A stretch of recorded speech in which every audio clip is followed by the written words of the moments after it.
No. Solution asks, would you suggest writing an email to my ex to get closure and get a response back? I have a lot of rage. I would suggest you write that letter and then burn it in a fire pit or some, like in the kitchen sink or something, because there is no closure with a narcissist. And giving them any type of attention and letting them, especially if you're letting them know how much they hurt you, they often, it has the opposite effect. Like they enjoy that. It makes them feel smug and superior. Again, it's that win-lose dynamic. So if you're letting them know, hey, you know what? You really hurt me.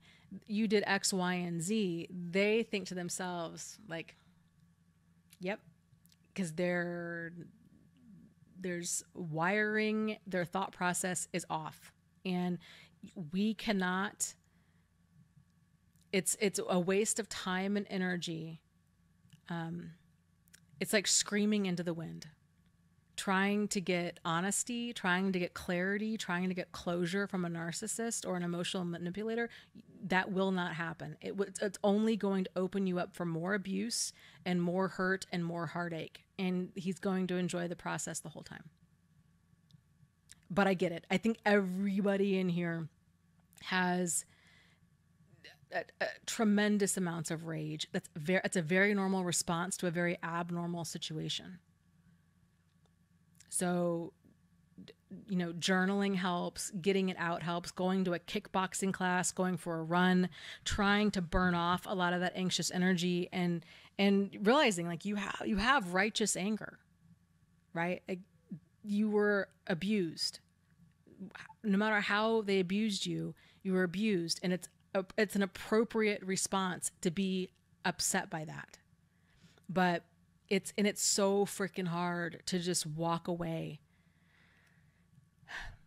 But there is no winning. I mean, there is no talking sense to them. There is no closure. There is nothing except more abuse. That's all that comes from abusive people, is just more abuse. And then too, here's the added thing, is because their thinking is so twisted that there's a very solid chance that they're so freaking manipulative that there's a very solid chance that any text or email, anything in writing for sure, that you say to them, they're going to spin that and show it to other people as proof of, see, look at how crazy she is. And like,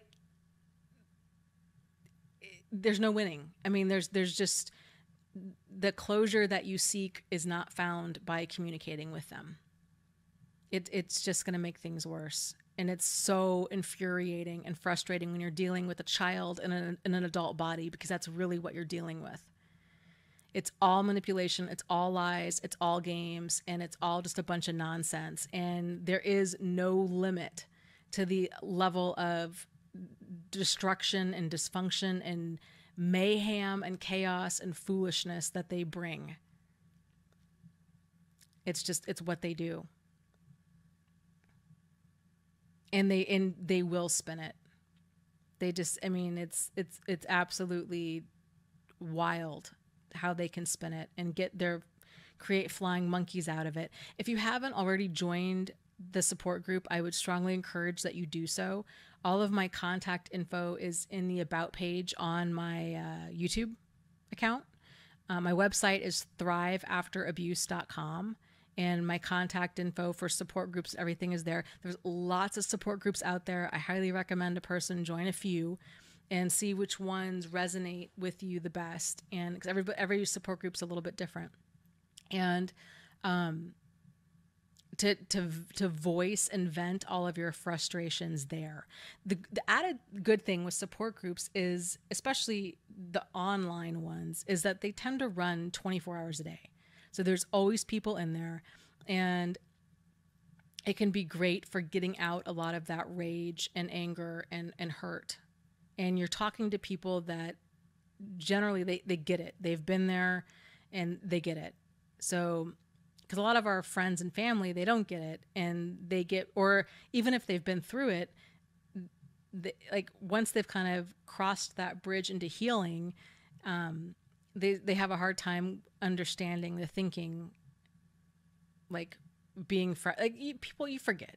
Like it's like with childbirth, people, if you're in active labor, it's incredibly painful. But then, after you've had the baby, it's like we forget how painful it really is.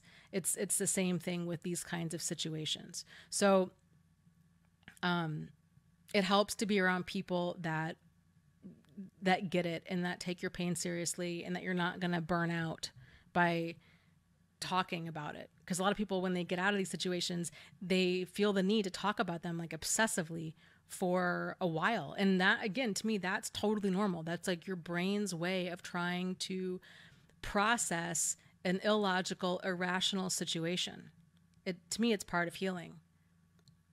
All the rules of, appropriate behavior, and what you would normally do in a situation are totally out the window. Like it truly is. You got to go into survival mode and just cut these toxic people out of your life. Lots of love to you guys. You are not alone. You are not crazy, and you really can move forward and heal from this.